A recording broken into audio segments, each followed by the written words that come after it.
চট্টগ্রামের আনোয়ারায় টানা বর্ষণ ও বন্যায় বিচ্ছিন্ন হয়ে পড়া চাতরি ইউনিয়নের কেয়াগড় সংযোগ সড়ক স্বেচ্ছাশ্রমে মেরামত করেছেন বিএনপি নেতাকর্মীরা। শনিবার দিনব্যাপী বিএনপি নেতা ও চাতরি ইউনিয়নের সম্ভাব্য চেয়ারম্যান প্রার্থী আলহাজ মোহাম্মদ শহীদুল আলমের অর্থায়নে দলীয় নেতাকর্মীদের স্বেচ্ছাশ্রমে সড়কটি সংস্কার করা হয়। স্থানীয় বাসিন্দারা জানান, অতিরিক্ত বৃষ্টি ও বন্যার কারণে প্রায় ৩ সপ্তাহ ধরে কেয়াগড় চাতরি সংযোগ সড়কটি বিচ্ছিন্ন ছিল।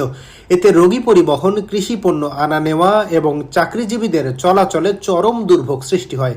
সড়কটি মেরামত হওয়ায় এলাকাবাসীর ভোগান্তি অনেকটাই কমবে বলে আশা প্রকাশ করেন তারা। এই বিষয়ে বিএনপি নেতা আলহাজ মোহাম্মদ শহীদুল আলম বলেন, পাথর দিয়ে ভরাট করে গাড়ি চলাচলের সুব্যবস্থা করে দেব ইনশাআল্লাহ। এভাবে সামনেও কিছু কাজ করা হয়েছে, সামনেও কিছু রাস্তা ক্ষতিগ্রস্ত হয়েছে, ওটাও মেরামত করা হয়েছে।